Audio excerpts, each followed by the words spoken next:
창세기 32장 24절과 25절 말씀을 먼저 우리 같이 함께 읽어보기를 원합니다. 자, 24절 말씀 같이 한번 읽어볼까요?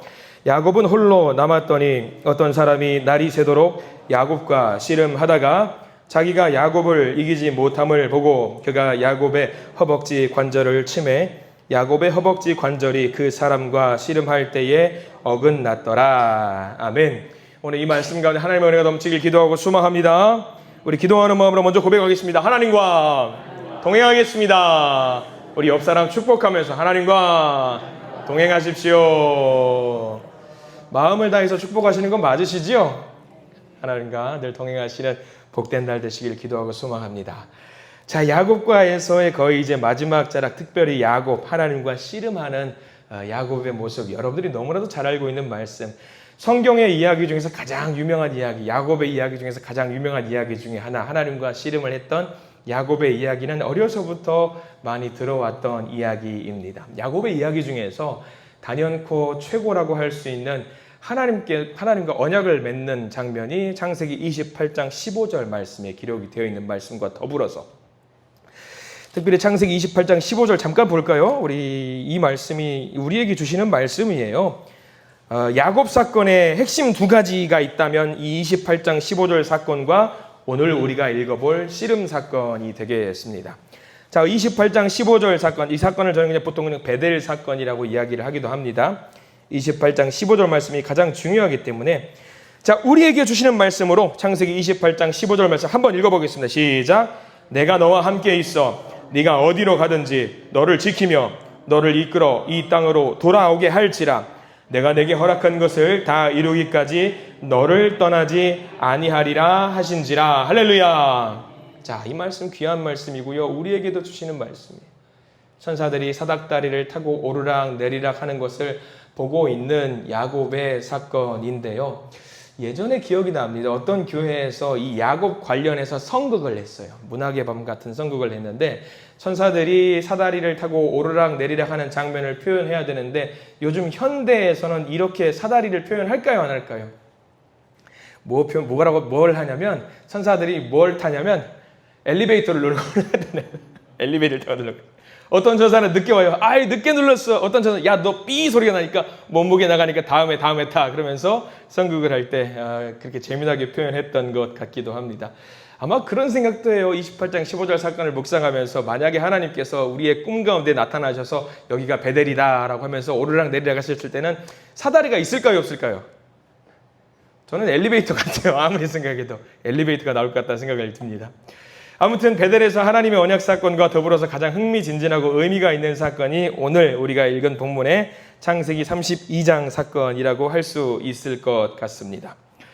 천사와 씨름을 했던 이 사건, 야곱의 삶을 두고 최대의 변환점이죠. 이 사건을 중심으로 해가지고 변화가 되기 때문이에요. 그 전에 변화가 되었을까? 아니요. 변화가 되어가는 과정 중에 있었지만 이 사건을 필두로 해서 야곱이 완전히 뒤바뀌는 사건입니다.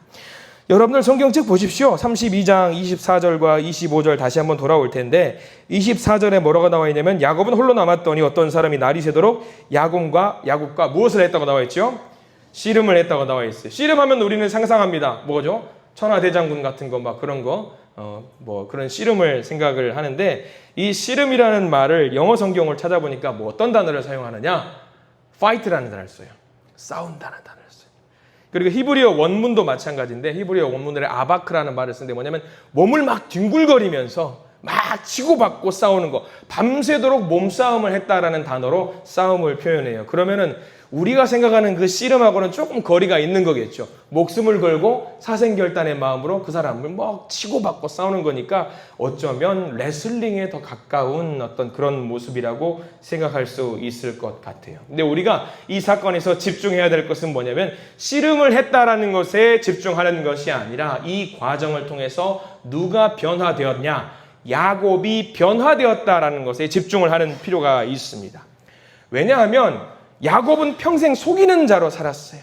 아버지를 속이고 형도 속이고 외삼촌 라반과 경쟁하면서 서로 속고 속이면서 살았는데, 이런 식으로 속이는 자의 삶을 살게 되면은 하나님이 복을 주시려고 했다가도 이 복이 달아나게 될 것 같으니까 하나님이 그를 변화시키고 싶어 하셨던 거고요. 그게 무려 몇 년이 걸렸냐? 20년이 걸렸어요. 20년이 걸렸어요. 그래서 지금은 마지막 절차입니다. 여기서 궁금합니다. 죽음을 무릅쓰고 자기가 죽을 수도 있었음에도 불구하고 야곱이 하나님을 붙잡았던 이유, 왜 끝까지 그 천사를 붙잡았을까? 오늘 그 과정을 한번 쭉 훑어보려고 합니다. 오늘 야곱이 씨름을 했던 그 길까지 한번 쭉 따라가 보기를 원합니다. 자, 이제 보겠습니다. 외삼촌 라반과 완전히 결별하고, 지난주에 이어서입니다, 고향으로 이제 돌아가는 거예요. 라반과도 어떻게 결별했는지 나와 있어요. 31장 한번 돌아가 볼까요? 성경책 31장 52절 말씀 함께 보겠습니다. 라반과의 마지막입니다. 31장 52절 말씀을 같이 한번 읽어 보겠습니다. 시작.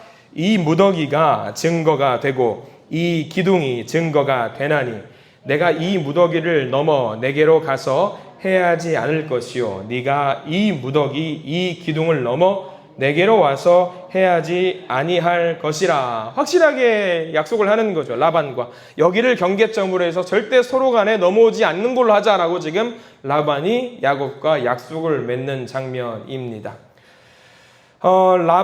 라반과 헤어진 다음에 여기서부터 이제 본격적으로 이제 시작을 하는 거예요. 라반이 이제 머리를 잘 쓰는 사람이잖아요. 딱 보니까 야곱이 어때요? 굉장히 하나님께서 지키고 복을 많이 받는 것 같아요. 그러니까 더 이상 야곱을 건드리면 안 되겠다 생각이 드는 거죠.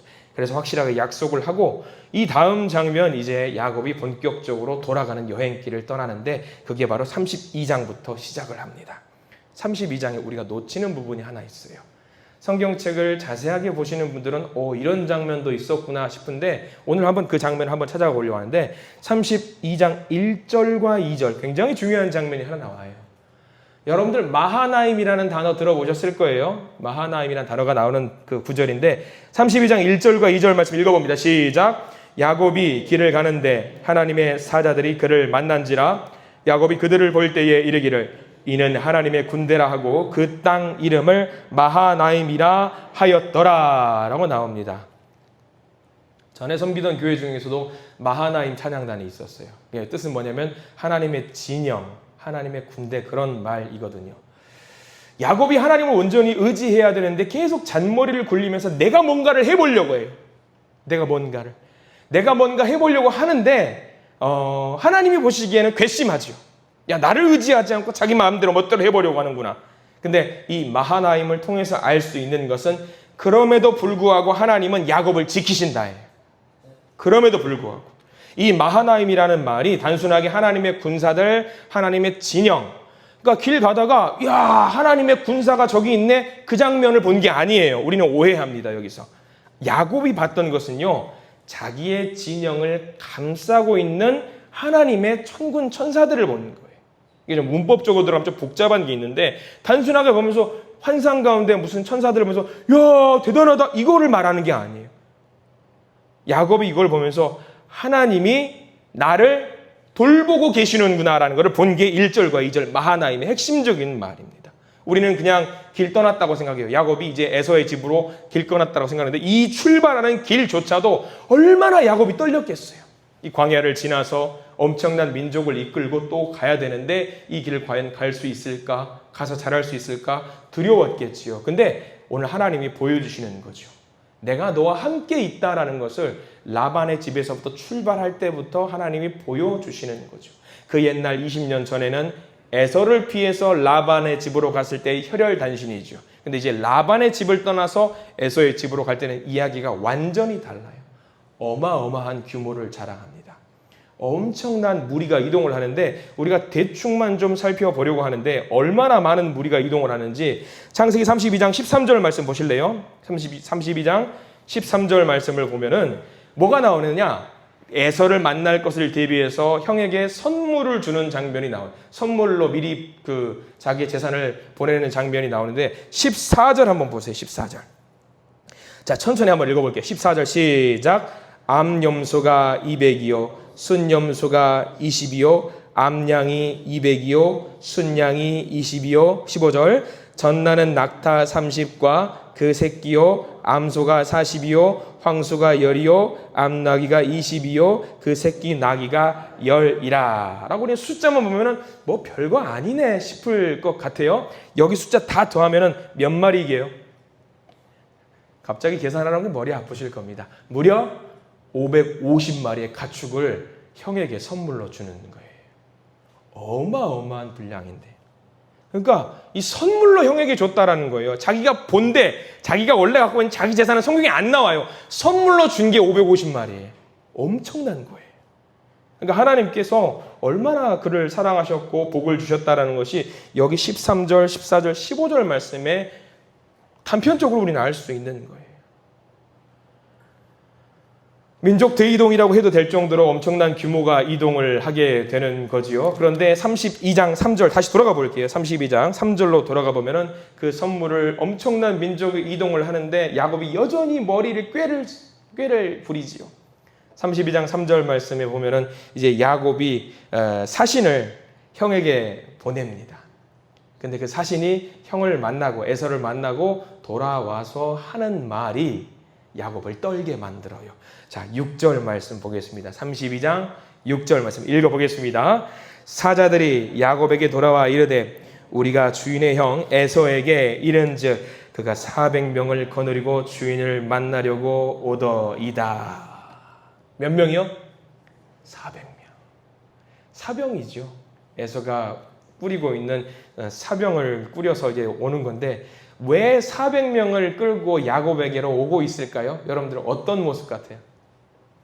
보통 학자들은 두 가지 모습이라고 그래요. 첫 번째는 우리들이 일반적으로 알고 있는 야곱을 잡아서 족치려고 지금 400명을 보냈다가 1번. 또 하나는 뭘까요?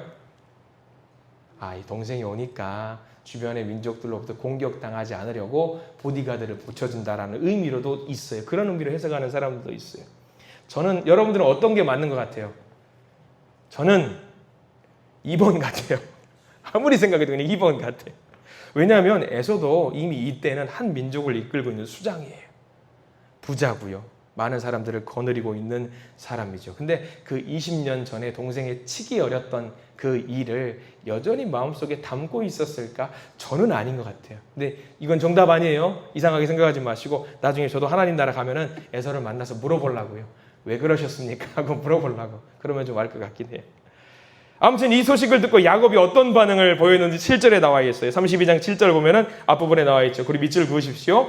야곱이 심히 두렵고 답답하여 라고 나와 있어요. 야곱은 뭐라고 생각했겠어요? 1번이라고 생각했겠죠. 자기를 잡으려고 형님이 이게 군대를 보내는구나. 형이 아직도 내가 잘못했던 것을 잊지 못하고 나는 이제 죽은 목숨이구나. 갈 곳도 없는데 충분히 그렇게 생각할 수 있어요. 그리고 나서 했던 행위가 여전히 야곱은 머리를 굴려요. 7절과 8절 유명한 또 부분이 나오죠. 7절과 8절도 읽어보겠습니다. 7절입니다.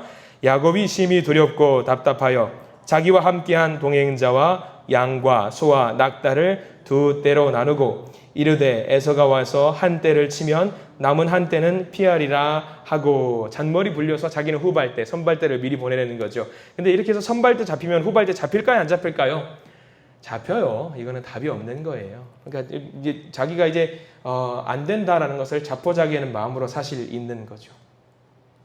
이 순간에 이렇게 막다른 골목에 이르러서 드디어 야곱이 뭘 할까요? 그동안에 하지 않았던 걸 이제 합니다. 야곱이 그동안에 뭘 안 했냐면 기도를 안 했어요. 기도를 안 했는데 드디어 성경에서 야곱이 기도하는 장면이 드디어 나옵니다. 근데 여기서 보면 참 좀 답답하기도 해요. 하나님, 그동안에 기도 안 했던 야곱을 왜 그렇게 지켜주셨습니까? 기도하는 사람을 지켜주셔야지 기도도 안 했던 야곱을 왜 지켜주셨습니까? 우리는 이것을 뭐라고 하냐면 하나님의 은혜라고 그래요. 은혜. 헤세드라는 말 들어보셨을 거예요. 조건 없이 부어주시는 하나님의 은혜. 헤세드. 그 은혜가 야곱에게 있었어요. 사실 우리도 마찬가지입니다. 우리가 야곱의 모습을 통해서 알아야 될 여러 가지 요소가 있다고 한다면 그 중에 하나가 기도하지 않는 크리스찬이 되면 안 된다라는 거예요. 기도하지 않는 크리스찬은 야곱처럼 무기력할 수밖에 없다라는 거죠. 야곱의 일생을 보면 알 수 있잖아요. 기도를 하지 않았더니 늘 끌려다니고 누구한테 속임을 당하기도 하고 쫓겨다니고 무력한 존재로 살게 되잖아요. 그런데 그 상황 속에서 하나님은 뭐 하신다? 은혜를 부어주셔서 도와주신다라는 거죠. 지금은 야곱은 이제 정말 막다른 골목, 절벽 앞에 서 있어요. 그리고 야곱이 기도를 합니다. 그게 9절과 10절, 11절, 12절 4절 말씀인데 야곱의 기도, 드디어 하는 이 기도를 우리도 한번 읽어봐야겠죠. 9절부터 12절 읽어봅니다. 야곱이 또 이르되 내 조부 아브라함의 하나님, 내 아버지 이삭의 하나님 여호와여, 주께서 전에 내게 명하시기를 내 고향 내 족속에게로 돌아가라, 내가 내게 은혜를 베풀리라 하셨나이다. 나는 주께서 주의 종에게 베푸신 모든 은총과 모든 진실하심을 조금도 감당할 수 없사오나 내가 내 지팡이만 가지고 이 요단을 건넜더니 지금은 2때나 이루었나이다. 내가 주께 간구하오니 내 형의 손에서 에서의 손에서 나를 건져내시옵소서. 내가 그를 두려워함은 그가 와서 나와 내 처자들을 칠까 겁이 나기 때문이니이다. 주께서 말씀하시기를 내가 반드시 내게 은혜를 베풀어 내 씨로 바다에 셀 수 없는 모래와 같이 많게 하리라 하였나이다. 드디어 기도합니다. 무릎 꿇고 드디어 기도를 해요. 어떻게 보면 성경에 기록되어 있는 야곱의 첫 번째 기도인데 이 기도가 언제 나왔는지가 중요하죠. 막다른 골목에서 기도를 했다는 거예요. 막다른 골목에서 자신의 힘으로 할 수 없는 시련과 아픔과 고통에 맞닥뜨렸을 때 이제 드디어 야곱이 무엇을 하게 되느냐? 기도를 하게 되더라는 거죠. 시련과 아픔과 고통 다 싫어요. 좋아하는 사람은 어디 있겠어요? 다만 우리가 인정해야 될 것은 이 막다른 골목에서 누구밖에 찾을 수 없냐? 하나님 말고는 찾을 수 없다라는 것을 우리가 명확하게 알아야 돼요. 야곱을 통해서 알아야 돼요. 이 언약 관계 속에 있는 하나님, 이 하나님께서 이 기도를 했을 때에 무엇을 가지고 야곱이 기도를 했느냐? 9절 말씀 잘 보시면은 이게 언약이거든요. 9절에다가 옆에다가 글자로 적어두세요. 약속이라는 글자 또는 언약이라는 글자를 적어두십시오. 그냥 하나님 앞에서 띵깡 부리면서 하나님 이거 주세요 저거 주세요 한 게 아니에요. 그가 했던 기도는 정확하게 창세기 28장 15절 말씀을 그대로 가지고 와서 아무거나 하는 기도가 아니라 하나님께서 먼저 저에게 말씀하신 거 아닙니까? 하나님이 저에게 약속하신 거 아닙니까? 언약하신 거 아닙니까? 그 약속 하나님이 지켜주셔야 되는 거 아닙니까? 그걸 가지고 와서 기도를 해요. 여러분들 매일 매순간 기도할 때 이 야곱의 기도를 잘 생각하십시오. 우리가 막무가내로 하는 그 기도도 하나님은 들으시지만 우리는 그러면 안 되잖아요. 한 걸음 더 걸어 나가야 되죠. 우리가 기도하는 것도 야곱처럼 약속에 기반하는 그런 기도를 하나님께 올려보시기 바랍니다. 약속이요? 목사님, 저 하나님과 약속한 적이 없는 것 같아요. 그 약속이 어디 있어요? 있어요. 우리가 하는 기도는 대부분은요, 거의 100%는 여기 성경에 있는 그대로 기도해 보세요. 이게 바로 우리에게 주시는 언약이에요. 말씀이잖아요. 이 말씀대로 기도해 보세요. 전세 계약을 했습니다. 근데 전세 계약할 때 제일 중요한 것 중에 하나가 계약서를 작성하는 거예요. 계약서를 작성하죠. 그 계약서를 잃어버리면 안 되겠죠. 그 자세한 내용들이 조목조목 기록이 되어 있으니까요. 우리에게도 그 계약서를 주셨어요. 그 계약서가 뭘까? 이거예요. 말씀이에요. 말씀대로. 막무가내로 기도하는 것도 중요하겠지만 우리가 하나님과 맺은 이 말씀 계약서대로 기도하실 때에 우리는 당당하게 하나님께 내 권리를 주장할 수 있는 거예요. 야곱도 지금 그 기도하는 거예요. 그냥 주세요 띵깡 부리는 것이 아니라 하나님이 먼저 말씀하신 거 아닙니까? 하나님이 먼저 약속하신 거 아닙니까? 저 그 약속의 근거에서 달라고 하는데 하나님 주셔야 됩니다. 우리도 야곱처럼 똑같이 여러분들 명심하세요. 저와 여러분들 모두 하나님의 언약 백성이라는 것을 믿으시기를 축원합니다. 언약을 받은 민족이에요. 그리고 또 하나 더 우리가 중요하게 깨달아야 될 것, 이 사건을 통해서 야곱은 자기가 철저하게 깨져요. 내가 정말 자격이 없는 사람이라는 것을 알게 돼요. 은혜를 누릴 수 있는 자격이 없다라는 것을 알게 됩니다. 아프지 않은 사람이 병원에 가면 병원에서 뭐라고 그럴까요? 집에 가세요. 뭐 아프지도 않으면서 왜 오셨어요? 근데 아픈 사람이 병원을 가면은요, 의사를 만날 수 있어요. 하나님께 나아가기 위해서도 똑같아요. 제일 필요한 것은 뭐냐면 내가 할 수 없습니다라는 것을 가지고 나가는 거예요. 야곱이 드디어 그걸 깨달았어요. 아, 내 힘으로 했던 게 아니었구나. 내 능력을 했던 게 아니었구나.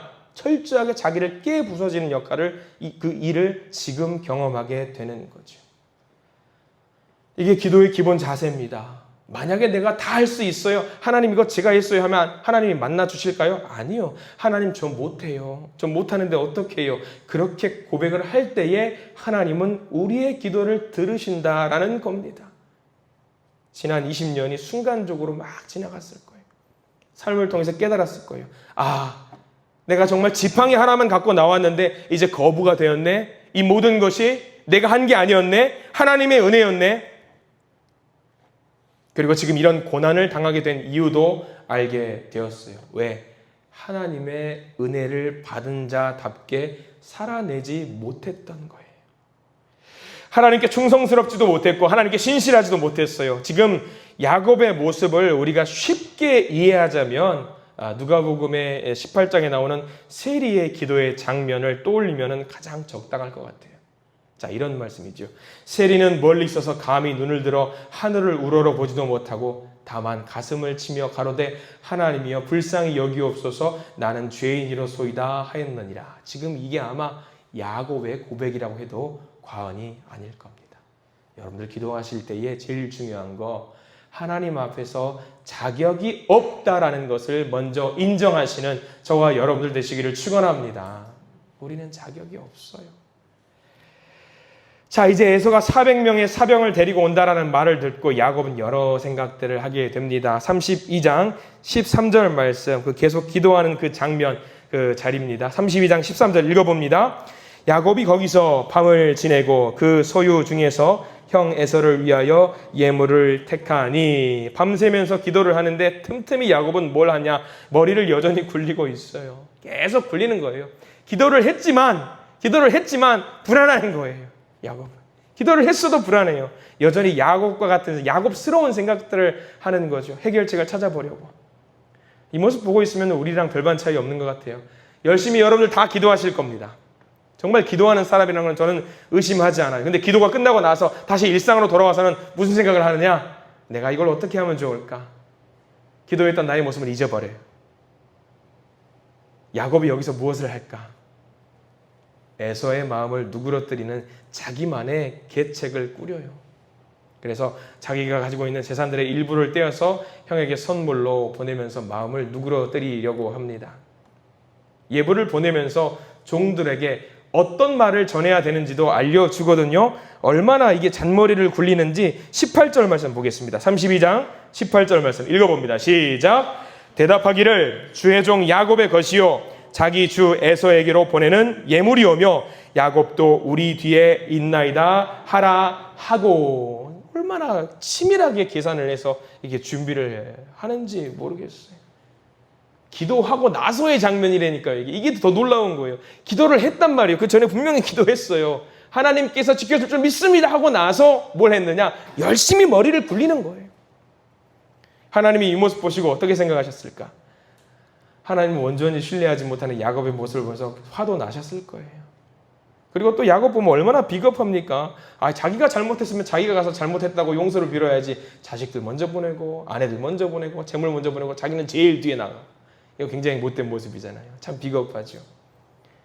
근데 아마 이것도 하나님의 계획 중에 하나였다라고 생각이 드는 게 감사한 일일까요? 다 보내고 나니까 누구만 남아요? 야곱만 혈혈단신 외롭게 야복강이라고 하는 그 강 옆에 남아요.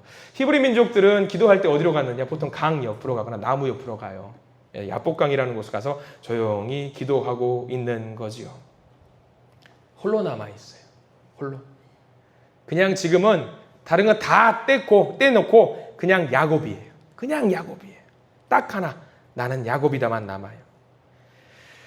하나님은 나를 어떻게 생각하실까? 여러 가지 생각을 했겠죠. 홀로 남아있을 때 바로 그 순간이 하나님을 만날 수 있는 절호의 순간이라는 것을 여러분들 명심하십시오. 나를 설명하는 모든 수식어들을 다 뒤로 제껴버리세요. 내가 어떤 사람이었고 나는 어떤 직분을 갖고 있었고 나는 뭐하는 사람이었고 다 제껴놔보세요. 그렇게 나 혼자 딱 남았을 때에 하나님은 나를 만나주신다라는 것을 오늘 성경 말씀을 통해서 알게 되는 거예요. 야곱은 지금 이 순간 이제 기도하는 가운데 독대 1대1로 하나님을 만나게 됩니다.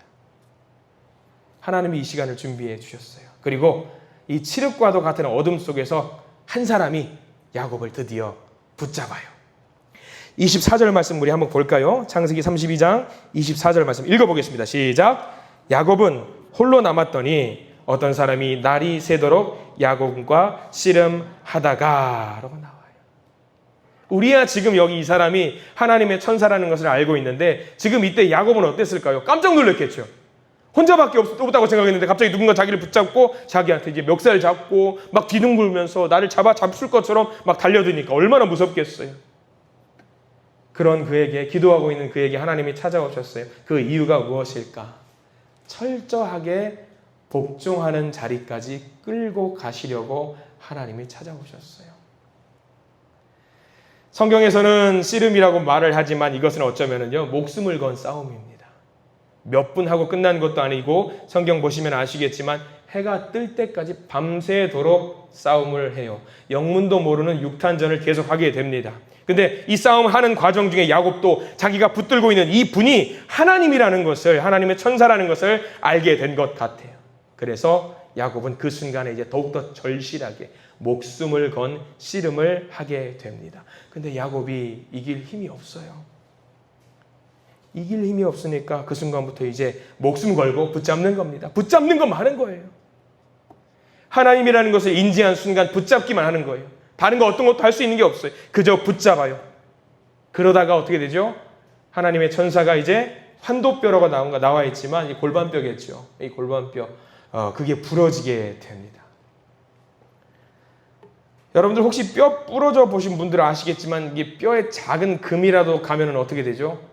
움직이는 게 너무 힘들어요. 고통 가운데. 예전에 저도 운동하다가 이 갈비뼈 제일 아랫단에 금이 살짝 간 적이 있어요. 그럼 어떻게 되냐? 숨 쉴 수 있어요, 없어요? 엄청 아파요. 말도 못하게. 근데 지금은 야곱은 그것보다 더 심각하죠. 골반이 부러졌으니까 걷지도 못하는 상황이지요. 근데 자기에게 처한 이 고통이 중요한 게 아니에요. 절박하니까, 간절하니까, 하나님 말고는 안 될 것 같으니까, 안 될 것 같으니까 그 지푸라기를 잡는 심정으로 하나님을 절대로 놓지 않는 거죠. 뭘 할 수 있는 게 아니에요. 그냥 붙잡는 거예요. 놓아줄 생각이 없어요. 간절하게 은혜를 원하면서 붙잡는 거죠. 여기서 핵심은요, 하나님이에요. 하나님이 그것을 원하셨어요. 이게 굉장히 중요해요. 붙잡는 것을 원하셨어요. 제발 나를 좀 붙잡아라. 제발 나를 붙잡아라. 하나님 마음만 먹으면 그냥 야곱을 거기서 무너뜨릴 수 있었습니다. 근데 하나님이 약속하셨어요. 세우시기로 약속하셨어요. 그 약속을 감당할 수 있는 자격이 있는 사람으로 하나님이 야곱을 만들고 싶은데 속으로 생각하신 거죠. 제발 잡아라. 너 갈비뼈 부러졌, 너 여기 뼈 부러졌다라고 해서 놓지 말고 제발 좀 붙잡아라. 그러면서 절박한 상황까지 몰고 가시고 야곱은 숨이 턱턱 막히죠. 뭘 더 할 수 있는 것도 없고 그저 이 약물고 붙잡기만 할 뿐입니다. 여러분들도 혹시 그럴 때 있으시죠? 절벽 끝까지 하나님이 나를 밀치시는 것 같을 그때. 왜 그러실까? 우리의 삶도 야곱과 별반 차이 없다라는 것을 알려주시는 거예요. 끝까지 가봐도 하나님 말고는 답이 없다라는 것을 우리에게 알려주실 때가 있어요. 그걸 가르쳐 주실 때가 분명히 있더라고요. 그래서 야곱은 어떻게 하느냐? 그 절박한 마음을 붙들고 하나님을 절대로 놓지 않습니다. 26절 말씀은요, 여러분들 전체 다 밑줄 그으십시오. 별표도 치시고요. 우리 같이 한번 26절 말씀 읽어보겠습니다. 26절입니다. 그가 이르되 날이 새려하니 나로 가게 하라. 야곱이 이르되 당신이 내게 축복하지 아니하면 가게 하지 아니하겠나이다. 아멘. 야곱의 절박한 마음이죠. 축복해 주세요. 복을 주세요. 그래야지만이 제가 하나님을 놔드리겠습니다. 절박한 마음으로 붙드는 거죠. 하나님은요, 야곱의 이런 태도를 기다렸어요. 그동안 20년 동안 그게 없었다니까요. 그게 없었어요. 근데 드디어 야곱이 절박한 마음으로 하나님을 붙드는 거죠. 하나님이 어떻게 하실까요? 27절과 28절 말씀, 하나님의 응답이고요. 이 말씀도 역시 다 밑줄을 그어두시면 좋을 것 같아요. 27절과 28절 읽어보겠습니다. 그 사람이 그에게 이르되 내 이름이 무엇이냐? 그가 이르되 야곱이니이다. 그가 이르되 내 이름을 다시는 야곱이라 부를 것이 아니요 이스라엘이라 부를 것이니 이는 내가 하나님과 및 사람들과 겨루어 이겼음이니라. 자, 여기서 중요한 거 27절에 그가 이르되 야곱이니이다. 여기 밑줄 그어두시겠습니까? 자, 이 27절과 28절 사건을 통해서 야곱의 모든 것을 바꿔버려요. 먼저 깨달아 알게 만드신 거예요. 너 누구냐? 너 뭐하는 사람이냐? 그걸 알게 만드신 거예요. 너의 정체성이 무엇이냐? 야곱은 그동안 무슨 생각했어요? 나는 야곱이다. 나는 야곱 뭐예요? 나는 사기꾼이다. 이거를 스스로 깨달아 알게 만들어요. 너 뭐하는 사람이야? 제 이름은 야곱입니다. 저는 사기꾼이었고요. 거짓말쟁이였고요. 형을 속였고요. 아버지를 속였고요. 그런 사람이에요, 하나님. 그렇게 자기 존재를 인정하고 나서야 하나님이 새로운 정체성을 야곱에게 부어주시는데 그 새로운 정체성이 무엇이냐? 이제 야곱이 아니라 뭐죠? 너는 이제부터는 이스라엘이다. 이스라엘의 의미는 하나님과 겨루어 이겼다. 근데 솔직히 하나님과 겨루어서 이겼다예요? 저는 그렇게 보지 않아요. 하나님께서 져주셨다가 정확한 표현이에요. 붙드니까 하나님께서 져주셨다예요. 내가 약하다라는 것을 드디어 하나님 앞에 내려놓는 거예요. 무릎 꿇고 하나님 저 못합니다. 저 야곱입니다. 저 사기꾼인 거 아시잖아요. 저 더 못하는 거 아시잖아요. 그렇게 고백을 하니까 드디어 하나님이 그의 정체성을 완전히 뒤집어 주시는 거죠. 사도 바울이 그런 고백을 한 거 있어요. 고린도후서 12장 10절 내가 약할 때에 곧 그가 강함이니라 라는 말씀이 있거든요. 마찬가지죠. 자기 힘을 포기하고 자기 자신을 내려놓고 그것을 인정할 때 야곱이 이길 수 있도록 져주신 분이 하나님이십니다. 전심으로 야곱이 하나님을 붙잡았어요. 결국 야곱은 완전히 여기서 바뀌죠. 하나님의 복을 받을 수 있는 그런 사람으로 거듭나게 됩니다. 여기 27절 그가 이르되 야곱입니다. 제가 야곱입니다. 이 말을 할 수 있기까지 무려 20년이 걸렸어요. 20년이. 변화된 야곱이에요. 오늘 긴 말씀들을 좀 나눴는데 오늘 말씀 좀 정리했으면 좋겠습니다. 야곱은 원래 기도하는 사람이 아니었어요. 기도하지 않는 크리스천이었어요. 근데 그 야곱을 그대로 두지 않으시고 기도하는 사람으로 하나님 바꾸시죠. 우리의 삶도 마찬가지예요. 잔머리 굴렸던 야곱도 하나님이 약속을 지키신다는 이유로 복을 주셨어요. 야곱을 그 밤에 인도하셔서 야곱을 변화시킨 하나님, 그 하나님이 저와 여러분들도 변화시키신다라는 그 사실을 믿으시기를 바랍니다. 그리고 때로는요, 하나님께서 우리의 모든 것을 다 깨뜨리신다라는 것도 알아야 합니다. 다 주변에 있는 것들이 깨질 때 하나님이 무엇을 기대하고 계실까? 무엇을 바라고 계실까? 깨지고 부서지는 그 순간에 나를 찾아라. 하나님을 찾아라. 그것을 하나님이 지금 기대하고 계세요. 고통을 겪었음에도 불구하고 여전히 자기 힘을 내려놓지 못하고 있는 사람들이 분명히 있습니다. 여전히 하나님을 섬긴다고 하면서 열심으로 기도한다고 하지만 실제로 기도하지 않는 사람들이 있어요. 근데 하나님의 은혜는요, 그 사람들도 붙들어 주셔요. 야곱이 이겼어요. 근데 자기 힘으로 이긴 게 아니라 이기게 만들어 주셨어요. 왜요? 자기를 드디어 내려놨으니까. 지금 우리가 보는 이 야곱의 이야기가 바로 우리들의 이야기입니다. 우리들의 이야기로 아멘으로 화답했으면 좋겠습니다. 앞으로 전진해야 되는데 길이 없는 상황, 절박하고 안타까운 이 상황 속에서 이 상황을 주신 분이 우리 하나님이심을 믿고 하나님께 우리의 모든 희망을 걸어보시길 바랍니다. 교회에서 어린아이들과 놀다 보면요, 우리 꼬맹이들 교회 학교 아이들과 놀다 보면 아이들이랑 가끔 놀다 보면 그렇게 이야기해요. 아이들이 갑자기 나타나서 스스로 그냥 모습은 그대로인데 아이들이 갑자기 스스로 파워레인저 해가지고 변신을 해요. 스스로 파워레인저. 나는 번개맨이다. 그래서 번개맨하고요. 갑자기 목사님 저한테 번개 파워예요. 그럼 제가 어떻게 해야 돼요? 여러분들 어른들한테 번개 파워 했으면 여러분들 어떻게 반응해야 될까요? 뭐 반사 그러면 안 돼요. 그럼 큰일 나요. 그러면서 뭐 하는 거야? 그러면 안 돼요. 번개 파워 하면 맞아줘야 돼요. 맞아줘야 돼요. 진짜 아 하면서 쓰러져 줘야 돼요. 왜 그렇게 할까요? 제가 가만히 있으면 큰일 나요. 번개 파워 맞고 제가 쓰러지는 신용을 해요. 왜 그렇게 하냐면 그렇게 해서 아이들의 자존감을 키워주는 거예요. 아이들의 마음을 헤아려주고요. 아이가 원하는 것을 만들어가는 거죠. 야곱의 씨름이 그 이야기예요. 내가 뭐 그냥 아유 대수롭지 않게 넘어갈 수 있어. 근데 하나님의 마음으로 들어가면은요, 아, 내가 넘어져 주는 거예요. 야곱에게 져주는 거죠. 마찬가지처럼 내가 그냥 맞아주는 거예요. 그럼 그 아이가 아, 내가 힘이 있어 하면서 자기의 자존감이 높아지고 자기가 일어서는 자로 되는 거죠. 야곱의 이야기 어렵게 생각하지 마세요. 우리 꼬맹이들에게 그대로 녹아져 있어요. 우리 하나님은 우리한테 그렇게 져주시는 하나님이에요. 하나님이 말씀 한마디 하시면 야곱은 뼈도 못 추려요. 야곱이 번개파워하면은 하나님이 맞아주면서 아, 넘어져 주시는 거예요. 그게 하나님이시죠. 그렇게 해서 야곱이 일어설 수 있게 만드시는 거죠. 여러분들, 하나님과 겨루는 것을 두려워하지 마시고 우리도 똑같이 하나님께 나아가시기 바랍니다. 하나님을 온전히 믿는 자가 되시기 바랍니다. 그때에 하나님의 헤세드, 하나님의 은혜가 우리를 야곱을 지키셨던 것처럼 저와 여러분들을 지키시고 인도하실 것을 믿습니다.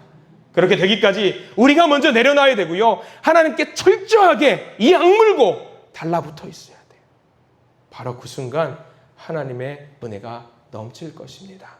그 하나님의 은혜를 기대하면서 하루하루 살아가시는 하나님의 사람들 되시기를 간절히 축원합니다. 기도하겠습니다. 사랑과 은혜가 풍성하신 우리 하나님, 야곱의 삶을 봅니다. 야곱의 삶을 통해서 우리들의 모습을 보게 하시니 감사합니다. 우리도 야곱처럼 나의 지혜와 나의 힘을 의지하며 살아갈 때가 너무나도 많았습니다. 막다른 길에 서서야 주님을 찾았던 야곱처럼 우리의 연약함을 인정하며 이제는 오직 주님만 붙드는 그 믿음을 허락하여 주시옵소서. 때로는 우리의 계획을 깨뜨리시고 우리의 자존심을 낮추시고 절박한 자리로 인도하실지라도 그것이 하나님께서 우리를 버리시는 것이 아니라 우리를 변화시키시려고 하는 그 사랑이라는 것을 믿게 해 주시옵소서. 야곱을 이스라엘로 새롭게 만드셨던 것처럼 우리도 날마다 새롭게 하시고 하나님께서 기뻐하시는 사람으로 빚어 주시옵소서. 모든 영광을 주님께 올려드리오며 우리를 변화시키시고 끝까지 붙드시는 예수 그리스도 이름으로 간절히 기도드립니다. 아멘.